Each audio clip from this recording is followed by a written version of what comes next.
When Emily woke up, something felt wrong. The sunlight felt different, colder, somehow. Her room was the same, but the picture on her nightstand had changed. It used to be her and her best friend, Lila, on their trip to Paris. But now it was just her, alone, smiling awkwardly at the Eiffel Tower. She frowned, grabbed her phone, and checked her messages. No text from Lila. Not even a contact. She typed her name into the contact list. Nothing. Panic started rising in her throat. She called her mom. "Hey, sweetie," her mom said cheerfully on the other end. "Mom, where's Lila?" There was a pause. "Lila who?" Emily dropped her phone. She stumbled outside, heart pounding. The street looked the same, but every face passing by felt unfamiliar. Strangers. All of them. She ran to the bakery where she and Lila had their Saturday tradition. The woman behind the counter gave her a blank look. "Can I help you?" "Yes, where's Angela?" "She owns this place." The woman blinked. "I've worked here for 3 years. I don't know anyone named Angela." Emily stepped back, dizzy. The world was falling apart. At the library, the books were different.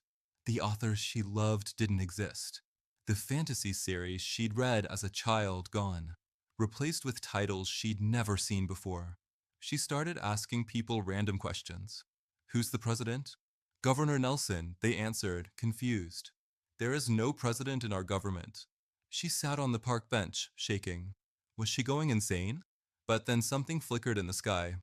For a split second, the clouds froze like a paused video. No wind, no sound. And in that stillness, a man appeared. Tall, pale, wearing an old-fashioned suit, like he stepped out of a 1930s movie. His eyes were colorless, but deep, like staring into a storm. "You see it, don't you?" he asked gently. Emily nodded. "What happened to the world? Where's everyone? Why am I the only one who remembers?" The man sat beside her. "Because you were awake when the shift happened." "What shift?" Reality rebooted. Yesterday, a fracture occurred in the timeline. The world reset itself. You were not supposed to remain conscious, but you did. "Why me?" He looked at her with something like sadness. Sometimes a soul clings too tightly to what was, refuses to let go. It causes echoes. Emily whispered, "So I'm alone in this new world." He didn't answer. She stood up, desperate. "Can I go back? Can I find Lila again? My life? My world?" The man hesitated, then held out a small device, black, with a glowing red button. "One use.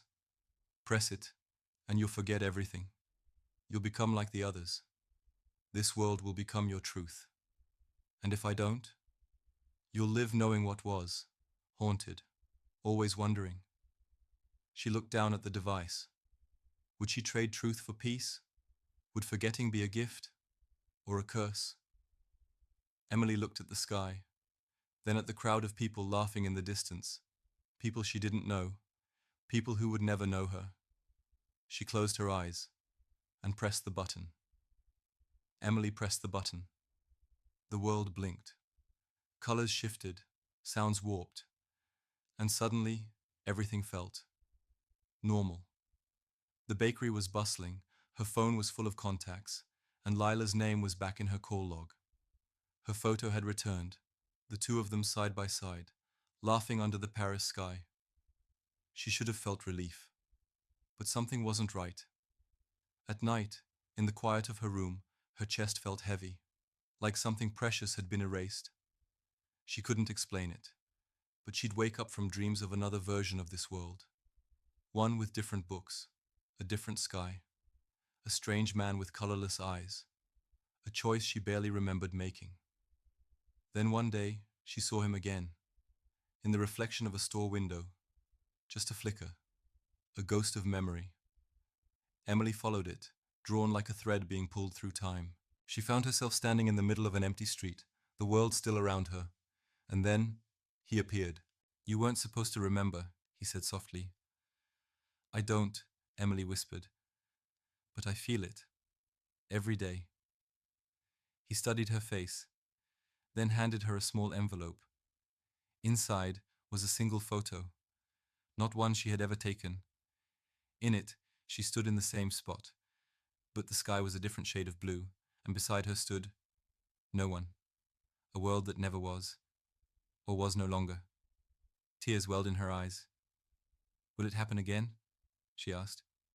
He shook his head. No, the shift is complete. So I just live? He nodded, and for the first time in days, she smiled, broken but whole, because even if no one else remembered yesterday, she would carry it, always.